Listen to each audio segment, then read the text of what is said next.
2 മാസം ആയില്ല. അതിനു മുമ്പ് ഞാൻ തീരുമാനിച്ചു, ഞാൻ തിരുവനന്തപുരം മെൻ്റൽ ആശുപത്രിയിൽ സ്റ്റുഡൻ്റായിരുന്നപ്പം കണ്ട ദുരിതവും ദുഃഖവും യാതനയും ജീർണതയും ഒന്നും സൈക്യാട്രിയുടെ ഭാഗമല്ല.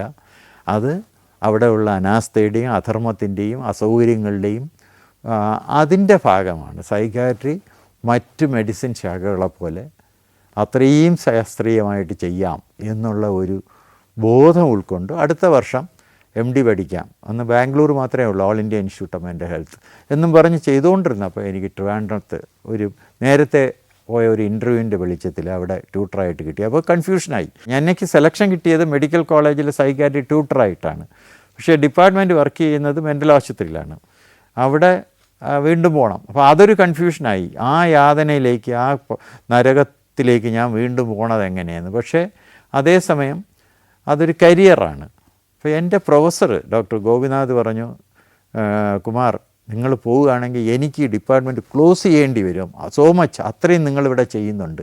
ഞാൻ ഒരു വെറും പയ്യനാണ്, പക്ഷേ പോകണം. കാരണം ഇതൊരു കരിയറാണ്, ഇതൊരു ഗവൺമെൻറ് ജോബാണ്. മാത്രമല്ല സ്വന്തം നാട്ടിലെ ആളുകൾക്ക് വേണ്ടി ചെയ്യുന്ന സേവനം, ഇതൊക്കെ എങ്ങനെ മനസ്സിൽ കയറി എന്നുള്ളത് എനിക്കിന്ന് ഒരു ഇതാണ്. കാരണം അങ്ങനെ പറഞ്ഞ് ഞാൻ തിരികെ വന്ന്, ഞാനിപ്പോഴും ഓർക്കുന്നത് 1971 ജൂലൈ 5-ാം തീയതി നല്ല മഴ തകർക്കുന്ന ഒരു ദിവസം ആണ് ഞാൻ തിരുവനന്തപുരത്ത് വന്നിറങ്ങുന്നത് പോണ്ടിച്ചേരിയിൽ നിന്ന്. അപ്പോൾ പോണ്ടിച്ചേരിയിൽ അവരൊരു ചെറിയ യാത്രയപ്പൊക്കെ തന്നു. അപ്പോൾ അന്ന് അവിടുത്തെ സ്റ്റൈപ്പൻഡിൽ നിന്ന് മിച്ചം പിടിച്ചൊരു ചെറിയ തുക എൻ്റെ കയ്യിലുണ്ട്. അത് കൊടുത്ത് ഞാനൊരു റേഡിയോ വാങ്ങി ഈ മെൻ്റൽ പേഷ്യൻസിൻ്റെ വാർഡിന് സംഭാവനയും കൊടുത്ത് വണ്ടിക്കൂലിയും കൊണ്ട് തിരികെ വന്നു. ഒന്ന് ജോയിൻ ചെയ്തു. അപ്പം ഞാനാണ് ആദ്യത്തെ ആ ലിസ്റ്റിൽ ട്യൂട്ടറായിട്ട് വന്നത്. പിന്നെ കുറച്ച് കഴിഞ്ഞ് ഈ തൃശ്ശൂരുകാരൻ ഒരു മുഹമ്മദും വന്നു. ഞങ്ങൾ 2 ട്യൂട്ടർമാരും ഒക്കെ ആയിട്ട്. അപ്പോൾ ഡോക്ടർ ജേക്കബ്, ഇദ്ദേഹത്തെ പറ്റി പറയണം. കാരണം ഇദ്ദേഹം അന്ന് കേരളത്തിലെ ഡോക്ടർ സമൂഹത്തിലെ ഏറ്റവും മുൻനിരയിലുള്ള, ഏറ്റവും ഭയങ്കര ഗ്ലാമറും ഭയങ്കര സ്ഥാനവും ഒരു ഭയങ്കര പ്രസ്റ്റീജും ഉള്ള ഒരാളാണ്. തിരുവനന്തപുരത്തെ ഡോക്ടർമാരിൽ ഈ പറഞ്ഞ പോലെ 4-5 പ്രോമിനൻറ്റ് മെഡിക്കൽ ഡോക്ടർമാരിൽ ഒരാളാണ്. കോഴഞ്ചേരിക്കാരനാണ്. പിന്നെ സൈക്യാട്രിസ്റ്റുകളിൽ കേരളത്തിലെ 1-ാം സ്ഥാനം, ഒരു ലെജൻഡായിരുന്നു. അദ്ദേഹത്തിൻ്റെ ഡിപ്പാർട്ട്മെൻറ്റിലാണ് ഞാൻ ചെന്ന് കയറിയത് ട്യൂട്ടറായിട്ട്.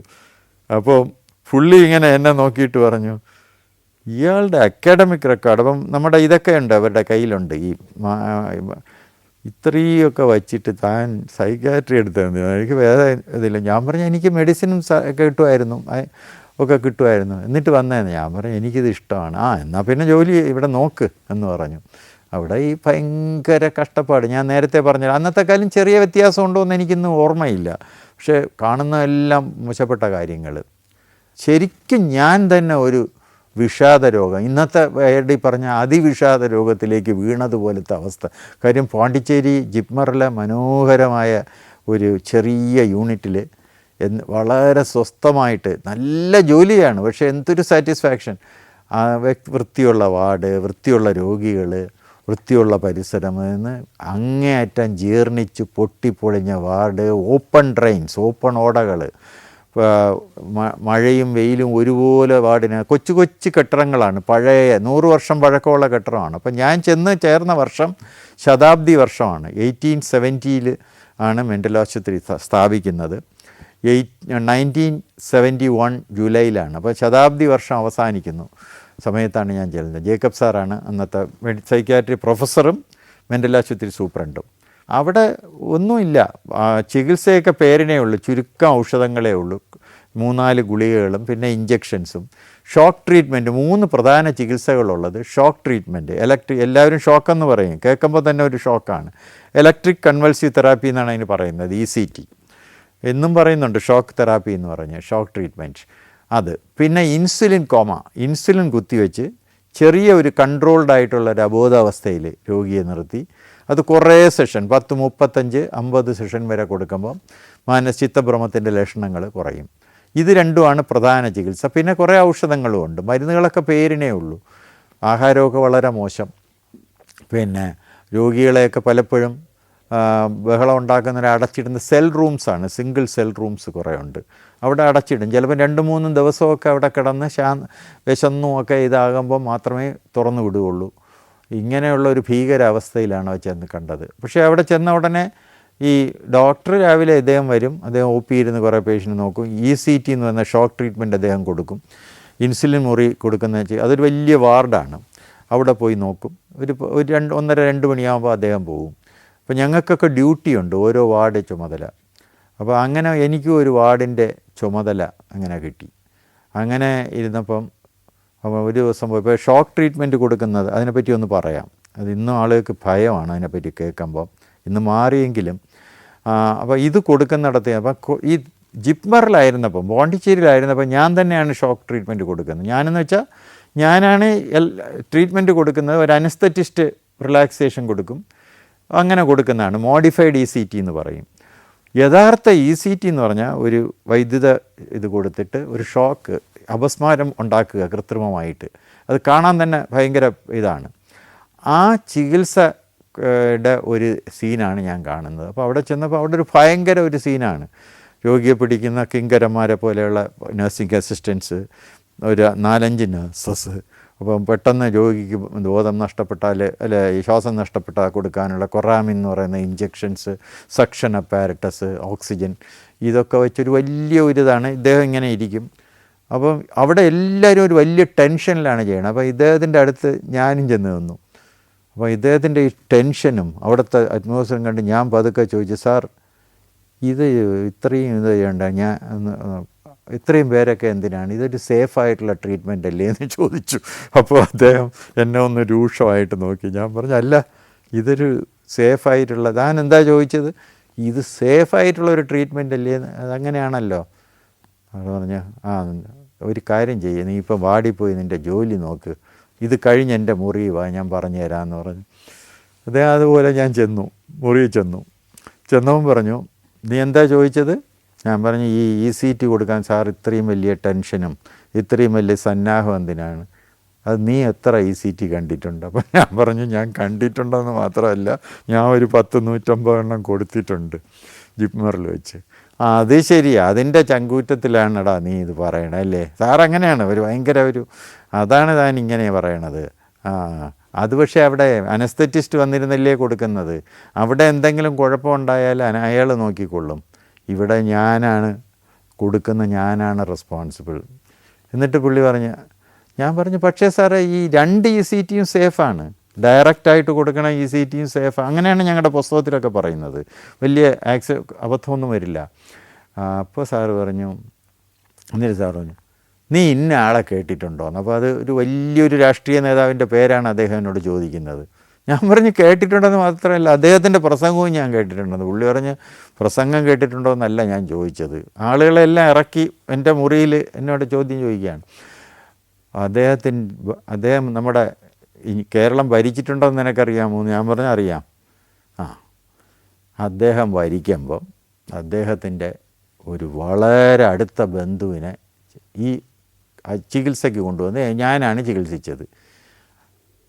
അവർക്ക് ഈ ECT കൊടുത്തപ്പോൾ എല്ലാവരും, അദ്ദേഹം അപ്പുറത്തിരിപ്പുണ്ട്, ECT കൊടുത്തു, ശ്വാസം നിന്നു, തിരിച്ചു വരേണ്ട സമയത്ത് ശ്വാസം വന്നില്ല. അപ്പോൾ എന്തുണ്ടായി നീ പറ? ഞാൻ പറഞ്ഞു, എന്തുണ്ടായി സാറ്, എനിക്കറിയില്ല, സാറ് പേടിച്ച് കാണും. ഞാൻ പേടിച്ചോ? അവരുടെ ശ്വാസം തിരികെ വരണ വരെ എനിക്ക് ശ്വാസം കിട്ടിയില്ല, ഇങ്ങനെയാണ് പറഞ്ഞത്. അപ്പോൾ അന്നു മുതൽ ECT എന്ന് പറഞ്ഞാൽ പുസ്തകത്തിൽ എന്ത് പറഞ്ഞാലും അത് അപകടവും വരാവുന്ന ചികിത്സയാണ്. അപ്പോൾ അതിനുള്ള എല്ലാ സന്നാഹവും ചെയ്തിട്ടാണ് അതിനാണ് ഞാൻ ഇവരെല്ലാം, ഈ നഴ്സസിനെ എല്ലാം നിർത്തി ഇത് ചെയ്യണം. അപ്പോൾ ഇത്രയും പേരെ നിർത്തി ഞാൻ ചെയ്യുമ്പോൾ അതിൻ്റെ അടുത്ത് വന്ന് നീ എൻ്റെ കൂടെ ഇതെന്തിനാണെന്ന് പറഞ്ഞ് ചോദിച്ചതൊരു, അത് ശരിയല്ല. നിനക്ക് എന്തെങ്കിലും ചോദിക്കാനുണ്ടെങ്കിൽ പിന്നെ എന്നെ വന്ന് കണ്ട് ചോദിക്കണം, നീ ഇത് പഠിക്കണം. അപ്പോൾ എനിക്കങ്ങ് ഭയങ്കര വിഷമമായി. ഞാൻ വെറും ട്യൂട്ടറാണ്. ഞാൻ പറഞ്ഞു, സാറേ എനിക്ക് അങ്ങനെയൊന്നും ഉദ്ദേശിച്ചല്ല എന്ന് പറഞ്ഞു. നീ ഇങ്ങ് വാ. അതുവരെ താനെന്നാണ് പുള്ളി എന്നെ വിളിച്ചുകൊണ്ടിരുന്നത്. താനിങ്ങ് വാ എന്ന് പറഞ്ഞു. ഇവിടുത്തെ കസേരയുടെ അടുത്തിരുത്തിയിട്ട് നിർത്തിയിട്ട് എന്നെ ഇങ്ങനെ പിടിച്ചിട്ട് പറഞ്ഞു, എടാ നീ ചെറുപ്പമാണ്, നീ വളർന്നു വരാനാണ്. ഒരു ദിവസം ഞാനിരിക്കുന്ന ഈ കസേരയിൽ നീ ഇരിക്കുന്ന തീർച്ചയാണ്. പക്ഷേ ആരെങ്കിലും ചെയ്യുന്നതിനെ പറ്റി നിനക്കൊരു വ്യത്യസ്ത അഭിപ്രായം ഉണ്ടെങ്കിൽ മറ്റുള്ളവരുടെ മുമ്പ് വെച്ച് പറയരുത്, രഹസ്യമായിട്ടേ പറയാവൂ. അതാണ് നീ ശീലിക്കേണ്ടത്. ശരിക്കെൻ്റെ കണ്ണ് നിറഞ്ഞു. അത് എനിക്ക് ഒരു പ്രൊസീജിയർ ചെയ്തതിൻ്റെ അഭിമാനവും പിന്നെ അതിൻ്റെ ഒരു ആത്മവിശ്വാസവും ഒക്കെ കൊണ്ട് കയറി പറഞ്ഞതാണ്. പക്ഷെ ആ ഒരു പാഠം, അതിനുശേഷം അദ്ദേഹത്തിന് തന്നെ ഭയങ്കര കാര്യമായിരുന്നു. Djibouti, Fiji, Lebanon, Ethiopia, Armenia. സഞ്ചാരം വോളിയം നമ്പർ 17. ഫുൾ HD-യിലുള്ള ഈ അപൂർവ ദൃശ്യയാത്രാ വിവരണ ശേഖരം സ്വന്തമാക്കാൻ സഞ്ചാരം എന്ന് SMS ചെയ്യൂ. ഫോൺ 9995 444 222. ഇത് നടക്കുന്ന സമയത്ത് ശതാബ്ദിയാണ് മെൻ്റൽ ആശുപത്രിയുടെ. ശതാബ്ദി ആഘോഷത്തിൻ്റെ പാർട്ടായിട്ട് 4 വാർഡുകളുടെ പണി നടക്കുകയാണ്. അതൊരു ശതാബ്ദി വാർഡായിട്ട് ഉദ്ഘാടനം ചെയ്യാൻ. അപ്പോൾ അതിൻ്റെ ഒരുക്കങ്ങളിലെല്ലാം എൻ്റെ സീനിയർ ഡോക്ടർ രാമകൃഷ്ണൻ എന്ന് പറഞ്ഞ കോഴിക്കോട്ടുകാരൻ, തലശ്ശേരിക്കാരനൊരു ഡോക്ടർ ഉണ്ടായിരുന്നു. ഞങ്ങളെ രണ്ടുപേരെയും നല്ല ചില റോളുകളൊക്കെ തന്നു. ഞാൻ വെറും ഒരു മെഡിക്കൽ കോളേജിലൊക്കെ എനിക്ക് നല്ല കോണ്ടാക്ട്സ് ഒക്കെ ഉണ്ട്. അതൊക്കെ ചെയ്തുകൊണ്ട് അങ്ങനെ ആയിരുന്നു. ഈ ശതാബ്ദി സമ്മേളനം നല്ലൊരു സമ്മേളനമായിരുന്നു. ആരോഗ്യമന്ത്രിയാണ് വന്നത്. അപ്പോൾ അവിടുത്തെ കുറേ ജീവനക്കാരെല്ലാം മിക്കവാറും ഫാമിലി ആയിട്ട് വന്നു. അപ്പോൾ ഈ ജേക്കബ് സാറ് അദ്ദേഹം ഈ ഒരു സ്വാഗത പ്രസംഗത്തിനായിട്ട് എഴുതിക്കൊണ്ടൊക്കെ വന്നു. അതിങ്ങനെ അപ്പോൾ സാറ് വളരെ ക്ഷീണിച്ച് ആ ദിവസങ്ങളിലൊക്കെ വളരെ ക്ഷീണിതനാണ്. അപ്പോൾ ഞങ്ങൾ ശ്രദ്ധിക്കുന്നുണ്ട്. പക്ഷെ അതൊന്നും പറയാനുള്ള സ്വാതന്ത്ര്യവും പറയാനുള്ള സമയവും സാവകാശവും ഇല്ല. വളരെ തിരക്കായിരുന്നു. അപ്പോൾ ഈ മീറ്റിംഗ് പ്രസംഗിച്ചൊരു 3-4 മിനിറ്റ് കഴിഞ്ഞപ്പോൾ അദ്ദേഹത്തിന് ശ്വാസം മുട്ടി തുടങ്ങി. അദ്ദേഹം എഴുതിക്കൊണ്ടിരുന്ന പ്രസംഗം ഈ ഡോക്ടർ രാമകൃഷ്ണൻ എന്ന് പറഞ്ഞ എൻ്റെ സുഹൃത്തിനെ ഏൽപ്പിച്ചിട്ട് പുള്ളി കസേരയിരുന്നു. ചടങ്ങ് പൂർത്തിയായി. അത് കഴിഞ്ഞൊരു 1-2 പാട്ടും അതൊക്കെ കഴിഞ്ഞിട്ട് കുറേ നേരത്തെ പുള്ളി പോയി. അപ്പോൾ സാറിന് വയ്യാതെ വന്നു. അപ്പോൾ ഞങ്ങൾക്ക് മനസ്സിലായി. അപ്പോൾ അടുത്ത ദിവസം സാറ് വന്നില്ല, ലീവാണെന്ന് പറഞ്ഞു. പിന്നെ അന്ന് വൈകിട്ടൊക്കെയാണ് അറിയുന്നത് സാറിനെ അസുഖമായിട്ട് മെഡിക്കൽ കോളേജിൽ അഡ്മിറ്റ് ചെയ്തു എന്ന്. അപ്പോൾ ഞങ്ങളൊക്കെ അതിൻ്റെ അടുത്ത ദിവസം രാവിലെ പോയി കാണാം, എന്തോ സീരിയസ് ആണെന്ന് മനസ്സിലായി. അത്രയൊക്കെ അറിഞ്ഞുള്ളൂ. പിറ്റേ ദിവസം രാവിലെ മെഡിക്കൽ കോളേജിൽ പോയിരുന്നപ്പോൾ അറിഞ്ഞു സാറ് വെല്ലൂർ മെഡിക്കൽ കോളേജിൽ പോയി. 5th ഡേ സാറ് മരിച്ചു എന്നുള്ള വാർത്ത ആശുപത്രിയിലെത്തി. ഇത്രയും വർഷത്തിന് ശേഷവും പറയുമ്പോൾ മനസ്സ് വിങ്ങുന്നുണ്ട്. കാരണം സാറിൻ്റെ മരണം, സാറ് ഒരേ സമയം ഭയങ്കര ഈ പറഞ്ഞ പോലെ വളരെയധികം സമ്പത്തും അതുപോലെ അധികാരത്തിൻ്റെ എല്ലാം പ്രയോഗിക്കുന്ന മനുഷ്യനാണെങ്കിലും വളരെയധികം ആഭിജാത്യമുള്ള ഒരാളായിരുന്നു, ഒരു അന്തസ്സുള്ള ആളായിരുന്നു. പിന്നെ എന്നെ സംബന്ധിച്ചാണെങ്കിൽ ജിപ്മറിലെ അന്തരീക്ഷത്തിൽ നിന്ന് വന്ന ഒരു ഭയങ്കര ഒരു മാനസിക ആഘാതത്തിൽ, ഒരു കടുത്ത വിഷാദത്തിൽ ജീവിക്കുന്ന സമയത്താണ് ജേക്കബ് സാറുമായിട്ട് ഈ ഷോക്ക് ചികിത്സ ACT കൊടുക്കുന്നതിനെ പറ്റിയുള്ള സംസാരം ഉണ്ടായതും അതിനുശേഷമുള്ള ഒരു വാത്സല്യവും സാറിൻ്റെ വാത്സല്യവും കൂടെയാണ് എനിക്ക് തന്നത്. ചുരുക്കത്തിൽ എൻ്റെ കേരളത്തിലെ മാനസികാരോഗ്യ മേഖലയിലേക്കുള്ള പ്രവേശനം അങ്ങനെ ഒന്ന് ആ വലിയ ഒരു നരകത്തിലേക്ക് വന്നു എന്നുള്ള അതിൻ്റെ ഒരു ദുഃഖത്തിലും തൊട്ട് പിറകെ വന്ന എനിക്ക് ഏറ്റവും ഇഷ്ടപ്പെട്ട ഒരു അധ്യാപകൻ, 4 മാസമാണ് ഞാൻ അദ്ദേഹത്തോടൊപ്പം ജോലി ചെയ്തത്. ആ വിയോഗത്തിൻ്റെയും പശ്ചാത്തലത്തിൽ അങ്ങനത്തെ ഒരു ഇരുട്ടിൻ്റെ ഒരു അന്തരീക്ഷത്തിലാണ് എൻ്റെ ഇത് തുടങ്ങിയത്. അത് തുടർന്നുള്ള എൻ്റെ കരിയറിൽ ഞാൻ നേരിട്ട ഇരുട്ടിൻ്റെ എല്ലാം ഒരു സൂചന പോലെയായിരുന്നു ആ ഇതെന്ന് ചിലപ്പോൾ എനിക്ക് തോന്നിയിട്ടുണ്ട്.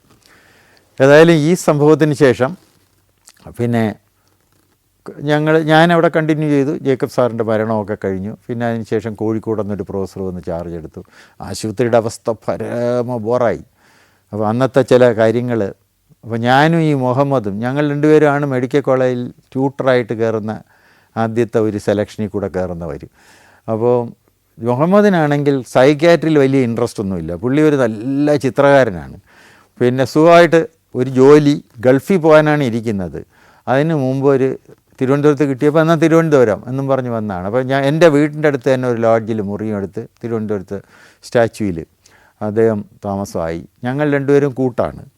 ബസ്സിലാണ്, അന്ന് വാഹനമൊന്നുമില്ല. ബസ്സിൽ വരും പോവും. വൈകിട്ട് ഞങ്ങൾ സമയം ഒരുമിച്ച്. എനിക്കാണെങ്കിൽ ഒരുപാട് സുഹൃത്തുക്കളുണ്ട്, യൂണിവേഴ്സിറ്റി കോളേജിൽ പഠിച്ച സുഹൃത്തുക്കളെല്ലാം ഉണ്ട്. വൈകുന്നേരം ഒരു സജീവമായ ഒരു തിരുവനന്തപുരത്ത് മാധവരാവിൻ്റെ സ്റ്റാച്യുവിൻ്റെ മുമ്പിലാണ് ഞങ്ങളുടെ സമാഗമവും. അങ്ങനെ ഉള്ള ഒരു ജീവിത പരിസരം. ആ നഗരം അതിൻ്റെ എല്ലാ ചൈതന്യത്തോടും അതിൻ്റെ എല്ലാ ചടുലതയോടും എൻ്റെ മനസ്സിനെ ഉത്തേജിപ്പിച്ചു കൊണ്ടിരുന്ന ഒരു കാലമായിരുന്നു, ഈ പഠിത്തവും മെഡിക്കൽ പഠനവും ഒക്കെ കഴിഞ്ഞിട്ടും. അപ്പോൾ അങ്ങനെ ഇരിക്കുമ്പോൾ ഈ ആശുപത്രിയിലെ അനുഭവങ്ങൾ വളരെ തിക്തമായിരുന്നു. ഞാൻ ഒന്നാമത് രോഗികൾ വന്നാലുടനെ ഒരു കമ്പൽസറി ആയിട്ട് മുട്ടയടിക്കും.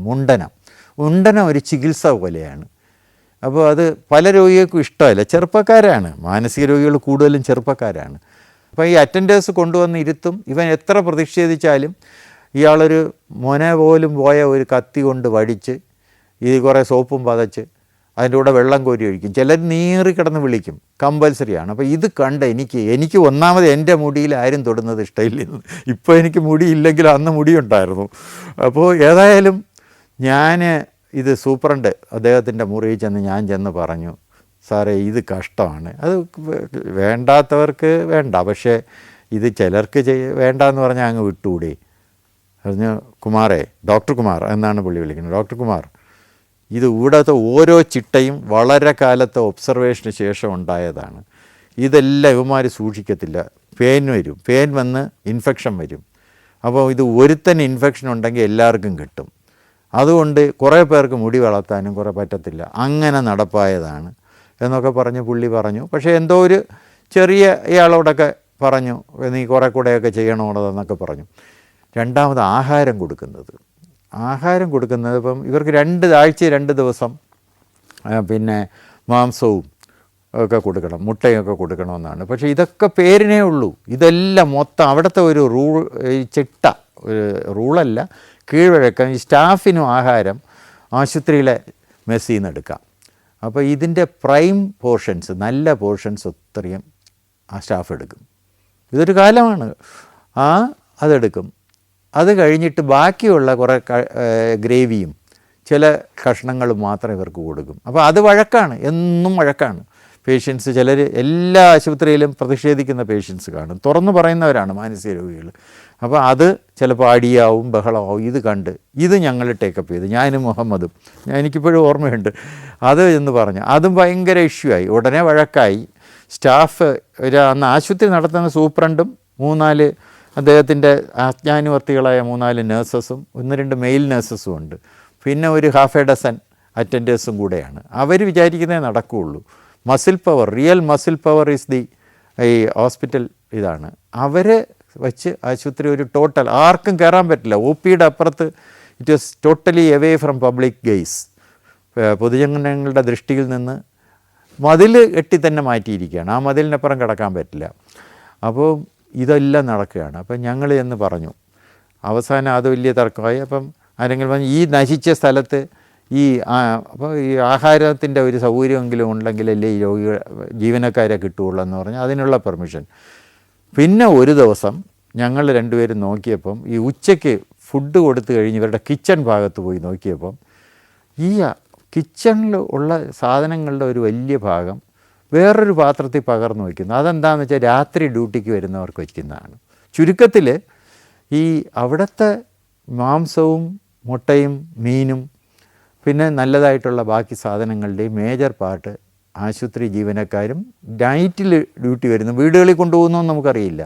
ഇത് ഞങ്ങൾ ടേക്കപ്പ് ചെയ്തു. പക്ഷേ അത് കുറച്ച് വിജയിച്ചു. അപ്പം ആശുപത്രിയിൽ ഇവരെയൊന്നും ചലഞ്ച് ചെയ്യാൻ പറ്റത്തില്ല. നമ്മളൊന്നും ആരുമല്ല. വേറെ 8-10 ഡോക്ടർമാരുണ്ട് MBBS കഴിഞ്ഞ, സൈക്കാട്രിയിലൊന്നും വലിയ ഇൻട്രസ്റ്റ് ഇല്ലാത്ത. അവരിതിലൊന്നും ഇടപെടില്ല. അവർക്ക് രാവിലെ വന്നൊരു 1 മണിക്കൂറൊക്കെ വർക്ക് ചെയ്തിട്ട് വീട്ടിൽ പോവാം. സോ അവർ പറഞ്ഞ് ഇതിലൊന്നും ഇടപെടണ്ട, ഇവിടെ ഭയങ്കര പ്രശ്നമാണ്, നിങ്ങൾ കുമാർ വീട്ടിൽ പോയി വേറെ എന്തെങ്കിലും അടുത്ത വർഷം പഠിക്കാൻ പോകുന്നൊക്കെ പറഞ്ഞു. പക്ഷേ അത് കഴിഞ്ഞിട്ട് ഞങ്ങൾ ചെന്ന് പറഞ്ഞു, ഇത് പക്ഷേ സൂപ്രണ്ട് കുറച്ച് അദ്ദേഹം പറഞ്ഞു ശരി നമുക്ക് ചെയ്യാമെന്ന് പറഞ്ഞ് ഒരു റൂള് വന്നു. ഈ ലഞ്ച് കൊടുക്കുന്ന സമയത്ത് ഡ്യൂട്ടി ഡോക്ടർ കൂടെ ഉണ്ടായിരിക്കണമെന്ന്, എല്ലാ വാർഡിലും ഒരു റൗണ്ട്സ് പോലെ. അപ്പം കുറച്ചൊക്കെ നമുക്ക് ശ്രദ്ധിക്കാം. ആദ്യം കുറേ പ്രതിഷേധമൊക്കെ വന്നു, വലുതായിട്ടൊന്നും മെച്ചപ്പെട്ടില്ല. അങ്ങനെ അത് പോയി. മൂന്നാമത് വസ്ത്രം. അവിടെ ഒരു ക്രോണിക് വാർഡ് എന്നൊരു വാർഡുണ്ട്. മിക്ക വാർഡും ഇത് തന്നെ. ആദ്യത്തെ 2-3 വാർഡ് അക്യൂട്ട് വാർഡാണ്, അവിടെ കൊണ്ടുവരുന്ന പുതിയ പേഷ്യൻസാണ്. ബാക്കിയെല്ലാം ക്രോണിക് വാർഡ്. പിന്നെ ഫോറൻസിക് വാർഡുണ്ട്, വെച്ചാൽ കുറ്റം കോടതിയിൽ നിന്ന് വിടുന്ന, അവിടെയൊക്കെ ഭയങ്കര കഷ്ടമാണ്. സ്ത്രീകളുടെ വാർഡാണെങ്കിൽ പരമദയനീയമാണ്. പിന്നെ അവിടെ ഒരു 200 പേഷ്യൻസ് വരെയുണ്ട്.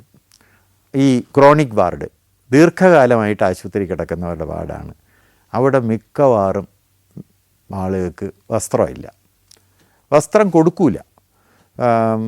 പിന്നെ അതിൻ്റെ റീസൺ പറയുന്നത് മുമ്പ് അവിടെ 1-2 പേര് ഈ ഉടുവസ്ത്രം കൈലികൾ ഇങ്ങനെ കൂട്ടിക്കെട്ടി തൂങ്ങി മരിച്ചിട്ടുണ്ടെന്ന് പറഞ്ഞ്. പിന്നെ രണ്ടാമത്തെ റീസൺ ഇവർ പറയുന്ന, ഈ അറ്റൻഡേഴ്സാണ് സമ്മതിക്കാത്തത്, പറയുന്നത് ഇത് ഒരു ഏറ്റവും പിറകെയാണ്, വാർഡിൻ്റെ പിറകെയല്ല, ആശുപത്രിയുടെ ഉൾഭാഗത്താണ്. അവിടെ എങ്ങും ആരും വരൂല. ഇവിടെ ഇവൻ വസ്ത്രം ഉടുത്താലെന്ത് ഇല്ലെങ്കിലെന്ത് എന്നുള്ള ഒരു ഇതാണ്. എനിക്ക് ഇടയ്ക്കിടയ്ക്ക് ആ വാർഡിലാകും എൻ്റെ പോസ്റ്റിങ്. ഞാൻ എന്തെങ്കിലുമൊക്കെ ചോദ്യം ചെയ്യുമ്പോൾ അവിടെ ഒരു ഇൻറ്റേർണൽ പണിഷ്മെൻ്റ് ഉണ്ട്. ഈ ക്വസ്റ്റ്യൻ ചെയ്യുന്നവന്മാരെ, പ്രത്യേകിച്ചും ഡോക്ടർമാരെയും അല്ലാതെ ജീവനക്കാരെയും ഈ ക്രോണിക് വാർഡിലേക്ക് അയക്കും. നമ്മൾ എന്തെങ്കിലുമൊക്കെ ക്വസ്റ്റ്യൻസ്, ഫോർ എക്സാമ്പിൾ തല മുണ്ടനം ചെയ്യുന്നതിനെപ്പറ്റി ഞാൻ ഇത് വന്നു, ഇങ്ങനെയൊക്കെ അസൗകര്യം ഉണ്ടാക്കുന്നവരെ ചിലപ്പോൾ സൂപ്രണ്ട് വിളിച്ച് പറയും. ഇതൊക്കെ അദ്ദേഹം സ്വയം ആയിരിക്കത്തില്ല, ഈ കൂടെ നടക്കുന്ന ഈ മെയിൽ നേഴ്സ് 1-2 പേരുണ്ട്, അവരൊക്കെ ഭയങ്കര, അവർ പറയും ഇതെപ്പോഴും ഇങ്ങനെ ചോദ്യമൊക്കെ പറയണം, നമുക്ക് ക്രോണിക് വാർഡിൽ വിട്ടാലെന്ന് ശരിയെന്ന് പറഞ്ഞ് വിടും കേട്ടോ. അപ്പോൾ ഞാൻ പോവും. അത് ഭയങ്കര ഒരു മനസ്സിനൊരു ക്ലേശമാണ്. അവിടെ ഒരു 1 മണിക്കൂർ ഇരുന്നാൽ നമുക്ക് ജീവിതത്തോടുള്ള എല്ലാം സ്ഥലകാല ബോധവും ഒക്കെ നഷ്ടപ്പെടും. കാര്യം ഇവന്മാരെല്ലാം വേറൊരു ഇതിൽ ജീവിക്കുന്നവരാണ്.